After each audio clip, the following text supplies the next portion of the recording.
विधाता होते हुए भी ब्रह्मा जी ने पूर्व काल में अपने पुत्रों को सृष्टि की उत्पत्ति के लिए कहा तो वे सब इनकार करके तप करने को चल दिए।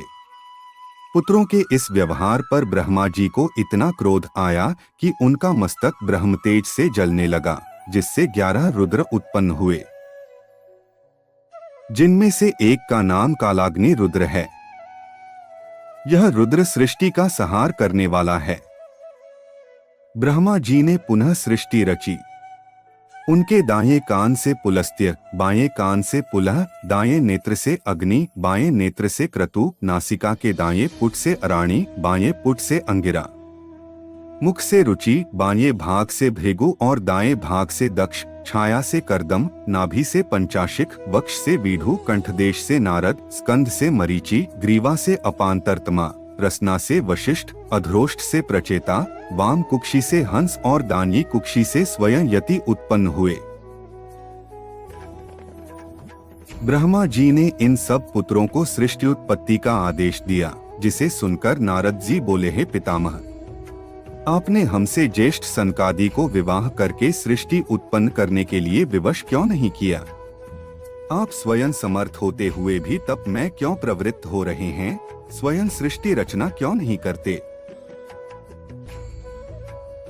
यह कहाँ का न्याय है कि पिता अपने पुत्रों में से किसी को अमृत तप प्रदान करे और किसी को विषपान संसारी बनने को विवश करे। पिताजी, आप जानते हैं कि अत्यंत निम्न और भयंकर इस संसार सागर में एक बार गिरने के बाद करोड़ों कल्पों के व्यतीत हो जाने पर भी निस्तार नहीं होता। सभी कष्टों, संकट, बाधाओं तथा आपत्तियों से निस्तार का एकमात्र एवं अमोघ, कभी व्यर्थ न जाने वाला उपाय कृपा निधान पुरुषोत्तम श्री नारायण की भक्ति एवं उनकी शरणागति है।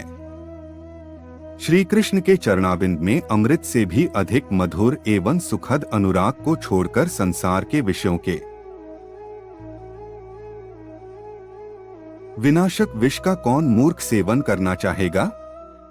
इतना सुनने के बाद ब्रह्मा जी इतने अधिक क्षुब्ध हो गए कि वे नारद जी के वक्तव्य को अपनी अवज्ञा समझते हुए संयम न रख सके और शाप देते हुए बोले, नारद, तुमने मेरी अवज्ञा की है, फलस्वरूप तुम्हारे ज्ञान का लोप हो जाएगा और तुम नाना योनियों में उत्पन्न होकर लंपट, कामी, घोर श्रृंगारी ही नहीं अपितु श्रृंगार में मधुक वाक, मीठी वाणी बोलने वाला किन्नर और किसी योनि में दाती पुत्र बनोगे। अंत में वैष्णवों के संग और भगवान श्री कृष्ण की कृपा के फलस्वरूप पुनः मेरे पुत्र बनोगे और मैं तुम्हें उस समय पुनः पुरातन ज्ञान प्रदान करूंगा। इस समय तो तुम मेरे शाप से नष्ट हुए ज्ञान के साथ पतन को प्राप्त करो। नारद जी को यह शाप देकर ब्रह्मा जी मौन हो गए। नारद जी ने रोते हुए पितामह से प्रार्थना की, जगतगुरु, महातपस्वी तथा जगत के रचयिता के लिए इस प्रकार का क्रोध शोभनीय नहीं है। कुमार्गामी पुत्र का पिता द्वारा त्याग और शाप तो समझ में आता है, परंतु तपस्वी एवं आत्मकल्याण के इच्छुक पुत्र को शाप देने का क्या औचित्य है? अच्छा, आपके मन में जो आया आपने कह दिया, मैं उसे शिरोधार्य करता हुआ आपसे केवल एक ही प्रार्थना करता हूँ कि मुझे केवल यही वर देने की कृपा करें कि जिस भी योनि में मेरा जन्म हो, मैं हरि भक्ति को न छोड़ूं और न ही श्री नारायण का नाम संकीर्तन भूलूं। ब्रह्मा जी बोले, वत्स, तुम सचमुच ही धन्य हो। हरि भक्ति से बढ़कर उत्तम संसार में कुछ भी नहीं है। इस भारतवर्ष में सबसे हीन योनि शूकर योनि है।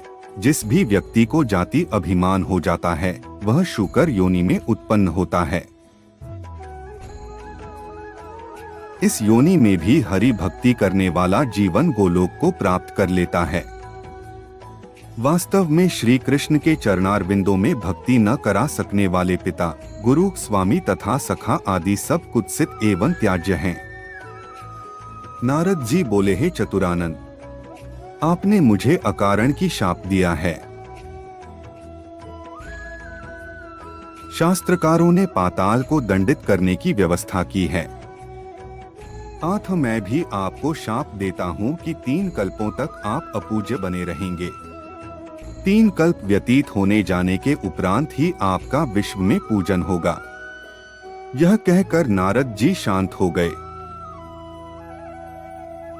ब्रह्मा जी के इसी शाप के चलते नारद जी को गंधर्व और दासी पुत्र आदि के रूप में अनेक योनियों में उत्पन्न होना पड़ा। इन योनियों से मुक्त होने पर उन्हें पुनः नारद के रूप में जन्म और पिता से ज्ञान प्राप्त हुआ। इसी तरह की और कहानियों को जानने के लिए हमारे चैनल को सब्सक्राइब करें और कहानी पसंद आई हो तो वीडियो को लाइक करें।